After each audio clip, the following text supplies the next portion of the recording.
Orang itu loh, wong perkara dunia saja diurusi sampai segitunya. Itu namanya sibuk dengan dunia. Nah, orang yang terlalu banyak bicara itu kan biasanya memang jarang berefleksi. Sulit berpikir mendalam. Kalau ngomong terus ya pada akhirnya hatinya sendiri mati. Yang hidup mulutnya. Assalamualaikum warahmatullahi wabarakatuh. Ada 6 petunjuk.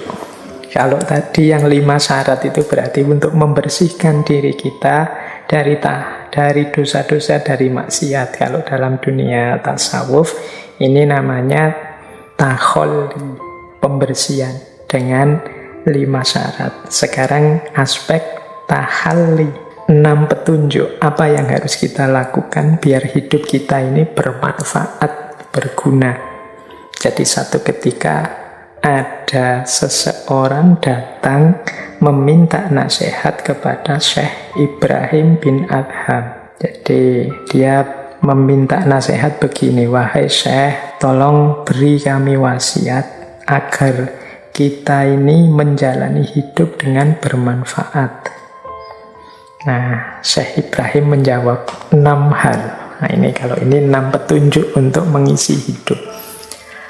Kata Syekh yang pertama begini, jika engkau melihat orang sibuk dengan dunia, maka sibukkan dirimu dengan akhirat. Jadi ini semacam membaca hikmah keluar. Coba lihat di sekeliling kita. Kita akan sering sekali melihat orang yang sibuk dengan dunia. Orang yang repot dengan dunia. Nah, mari kita ambil pelajaran, begitu sadar, iya ya, orang itu loh, wong perkara dunia saja diurusi sampai segitunya. Itu namanya sibuk dengan dunia. Nah, begitu kita sadar ini, jangan kok terus kita memaki orang ini, mencela orang ini, enggak. Tapi kita terus masuk ke dalam. Kalau begitu, aku jangan begitu. Aku akan menyibukkan diriku dengan yang lebih hakiki, yaitu sibuk memperbaiki diri untuk akhirat. Jadi pelajaran pertama dari Syekh Ibrahim, kalau engkau melihat orang sibuk dengan dunia, sibukkanlah dirimu dengan akhirat. Jadi ini kan mudah kita cari kesibukan dunia itu ya di sekeliling kita. Tiap hari kita melihat kesibukan orang dengan dunia, kerepotan orang dengan hal-hal duniawi. Jadikan itu pelajaran. Setiap kali melihat peristiwa atau fenomena semacam itu, mari kita sibukkan diri kita dengan akhirat. Jadi baliknya ke kita itu sebagai pelajaran bahwa kalau begitu aku jangan seperti mereka yang hanya sibuk dengan dunia. Aku harus fokus pada yang lebih hakiki, yaitu kehidupan akhirat. Yang kedua, jika engkau melihat orang-orang sibuk memperindah penampilan fisik, maka sibukkanlah dirimu dengan memperindah dan mempercantik batinmu. Jadi ini juga mudah kita temukan di sekeliling kita, orang sibuk dengan memperindah penampilan fisik. Loh, memperindah penampilan fisik itu hidup yang rapi, pakai baju bagus, kemudian hidup secara bersih. Ini kan memperindah penampilan fisik. Ini manusiawi, tapi ada orang yang sibuknya itu terus. Jadi demi penampilan fisik banyak nilai dan norma yang dilanggar. Nah, ini namanya sibuk dengan penampilan fisik. Nah, nasihatnya Syekh Ibrahim, kalau sedang melihat orang yang hidupnya sibuk untuk penampilan fisik saja, pencitraan-pencitraan saja, mari kita jadikan pelajaran untuk diri kita bahwa aku akan lebih fokus untuk memperindah dan mempercantik batinku. Jadi lebih fokus pada keindahan batin. Keindahan batin itu ya moral, ya spiritual. Jadi kedekatan kita dengan Allah, kebaikan akhlak dan moral kita, itu kecantikan batin. Jadi begitu lihat orang sampai segitunya berusaha untuk tampil cantik dan indah, nah aku mengambil pelajaran dari situ, aku akan lebih fokus mempercantik batinku. Ini nasihat yang kedua. Nasihat yang ketiga, jika engkau melihat orang-orang sibuk mengurusi perkebunan, maka sibukkan dirimu dengan sibuk mengurusi hidup nanti di kuburan. Ini maksudnya nyambung dengan yang pertama tadi, kan ada orang itu sibuk dengan kerja, ngurus perkebunan dunia. Entah kerjanya, kebunnya dalam bentuk apa. Ya ndak harus tanah, ya mungkin kantor ini, kantor itu. Maka jadikan itu pelajaran, mari kita sibuk mengurusi hidup nanti di alam barzah, di alam akhirat, ya di kuburan, karena pasti semua orang menuju ke sana. Ini yang ketiga. Jadi ini mirip yang pertama tadi ya. Kalau ada orang kok sibuk dengan kerja terus, jangan lupa ada yang lebih hakiki. Semua orang nanti mati ada pada kuburannya masing-masing. Mari kita juga memperhatikan bekal untuk hidup nanti. Kemudian, jika engkau melihat ada orang yang sibuk mengabdikan diri kepada sesama manusia, maka sibukkanlah dirimu dengan mengabdi kepada Allah Rabbul Alamin. Jadi banyak orang yang mengikatkan diri kepada manusia yang lain, mungkin karena hartanya, mungkin karena jabatannya, mungkin karena posisi statusnya. Dia memposisikan diri di bawah orang-orang yang dianggap hebat ini, mungkin ada pamrih-pamrih mendapatkan keuntungan-keuntungan. Kalau kita melihat orang-orang seperti ini, mari kita kembalikan lagi kepada diri kita.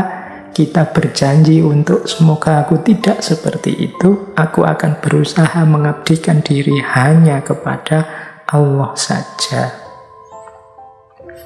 Kemudian yang kelima, jika engkau melihat orang-orang sibuk mengatakan aibnya orang lain, maka sibukkan dirimu dengan keburukan dirimu sendiri. Hari ini mungkin kita banyak melihat fenomena ini. Orang sibuk sekali mencari aibnya orang yang memang tidak dia sukai. Tiap hari mencermati, jelimeti, ini jeleknya orang ini jeleknya orang ini. Khususnya orang-orang yang tidak disukai.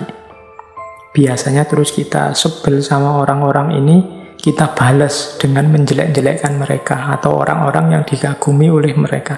Akhirnya isinya dunia digital kita hari ini tuh banyak saling menjelek-jelekkan.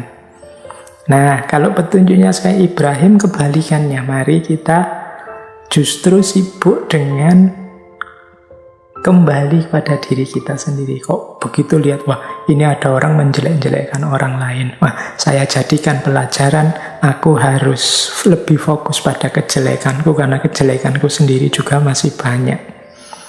Nah, ini pelajaran kelima dari Syekh Ibrahim bin Adham. Jadi kita mengisi hidup dengan fokus pada keburukan kita sendiri.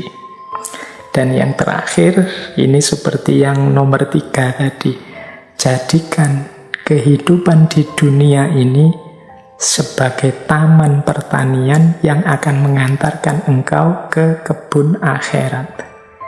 Jadi kata Syekh, ya bukan berarti dunia ini kita tinggalkan, tapi mari kita jadikan dunia ini sebagai tempat untuk menanam kebenaran dan kebaikan yang nanti mengantarkan kita pada kesuksesan di akhirat. Jadi ini 6 petunjuk dari Syekh untuk mengisi hidup yang lebih manfaat. Jadi yang pertama, mari kita sibuk dengan akhirat. Begitu melihat banyak orang sibuk dengan dunia. Yang kedua, mari kita fokus memperindah, mempercantik batin kita. Begitu kita melihat kok banyak orang lebih fokus mempercantik fisiknya. Mari kita sibuk mengurusi hidup yang hakiki di alam barzah, di alam akhirat. Begitu kita melihat banyak orang yang lebih sibuk mengurus perkebunan dunia. Kemudian yang keempat, mari kita fokus mengabdi pada Allah, karena banyak orang lebih sibuk mengabdi pada sesama manusia. Yang kelima, kita sibuk dengan keburukan kita sendiri saja. Jangan mengikuti orang-orang yang sibuk mencari aibnya orang lain. Dan yang terakhir, mari jadikan hidup di dunia ini sebagai kendaraan untuk menuju akhirat. Nah, ini 6 petunjuk. Baik, tadi yang 3 sudah, 4 sudah, 5 sudah, 6 sudah. Kita ada tadi 3 pertanyaan, 4 nasihat, 5 syarat, dan 6 petunjuk. Nah, sekarang yang terakhir 7. Ini nasihat-nasihat dari Syekh. Ini sebenarnya masih banyak kalau kita mau menggali di berbagai referensi.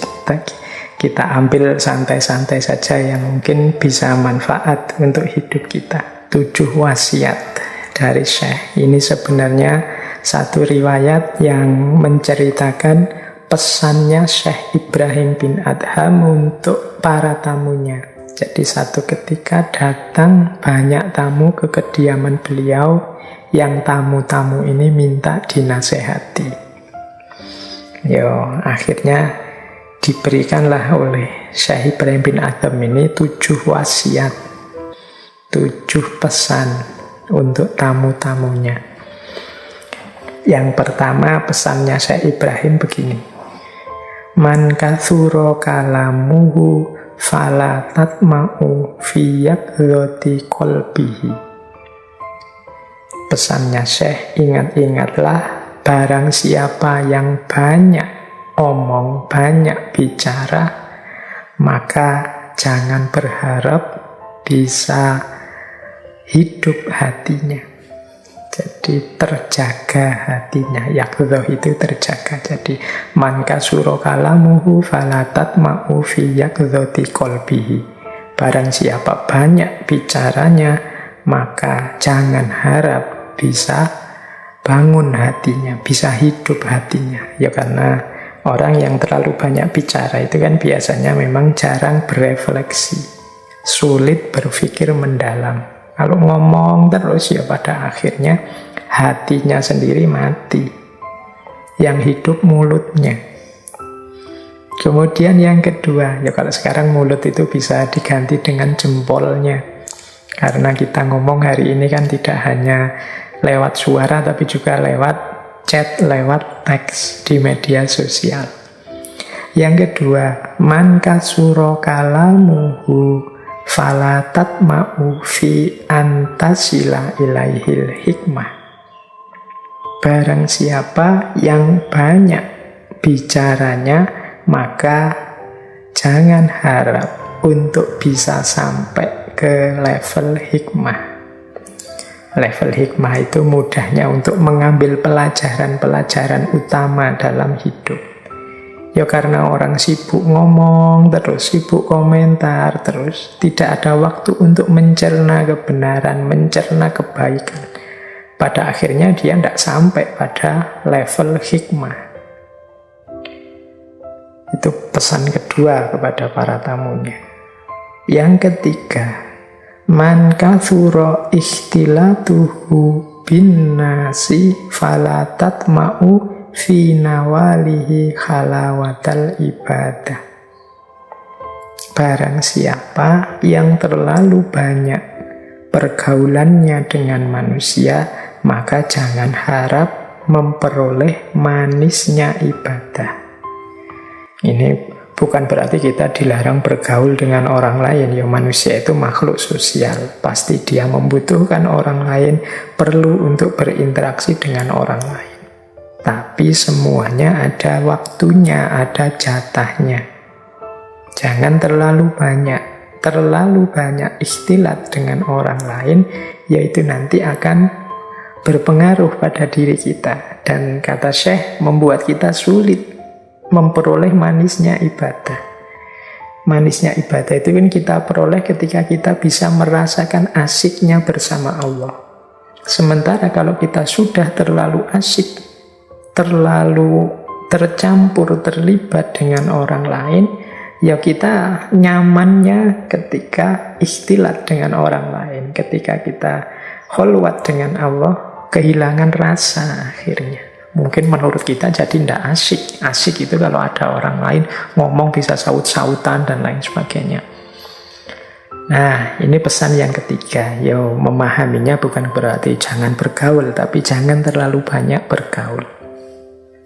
Kemudian yang keempat, man afroto fi hubbid dunya khifa alaihi su'al khotimah wal iyadzu billah. Jadi yang kedua, barang siapa yang berlebihan mencintai dunia, maka ditakutkan ia akan meninggal dalam kondisi su'ul khotimah. Wal iyadzu billah, semoga kita dapat perlindungan dari Allah dalam hal ini. Nah, ini juga penting ya, orang yang terlalu berlebihan mencintai dunia, ya hidupnya sepenuhnya untuk mengejar hal-hal duniawi. Kuatirnya sampai meninggal itu pikirannya hanya sibuk tentang keduniaan saja. Ini bisa membuat dia meninggal dalam kondisi su'ul khotimah. Wal iyadzu billah, semoga kita terlindung dari situasi semacam ini. Kemudian yang kelima, mangkana jahilan fala tarju fihi hayatal qalbi. Barang siapa bodoh, maka jangan harap hatinya hidup. Wah, ini sebenarnya sindiran bagi kita untuk yuk terus belajar biar tidak bodoh. Terus nambah ilmu, nambah wawasan biar tidak bodoh. Karena kalau kita tidak belajar, wawasannya sempit, ya mudah untuk matinya hati. Matinya hati itu kan karena dia gelap, tidak ngerti kiri kanan, tidak luas, tidak terang. Nah, memperoleh keluasan dan keterangan di dalam kolbu itu ya antara lain dengan ilmu. Maka orang itu semakin dia sempit wawasannya, sempit juga hatinya. Maka mangkana jahilan fala tarju fihi hayatal qalbi. Barang siapa bodoh, jangan harap hatinya hidup. Kemudian man ikhtara suhbata dzulmi fala tarju fihi istiqomatad din. Barang siapa yang lebih memilih bersahabat dengan orang zalim, maka jangan berharap akan mendapatkan istiqomah dalam agama. Jadi kalau jelas ada orang zalim, ya kita jangan mendekat, apalagi dijadikan sahabat suhbatat dzulmi. Mengapa? Ya paling tidak dengan bergaul akrab dengan orang yang zalim, kita sulit menegakkan nilai-nilai agama, kita sulit istiqomah menjalankan petunjuk dan perintahnya agama. Ya pasti saja orang yang zalim yang mengarahkan kita kepada kezaliman, atau memberi kita fasilitas-fasilitas hasil dari kezalimannya. Maka kalau jelas kita berhadapan dengan orang zalim, ya jangan dekat-dekat, jangan jadi sahabatnya, biar tidak merusak agama kita. Kemudian man tolaba ridon nasi faqalla ma yanalu ridallahi ta'ala.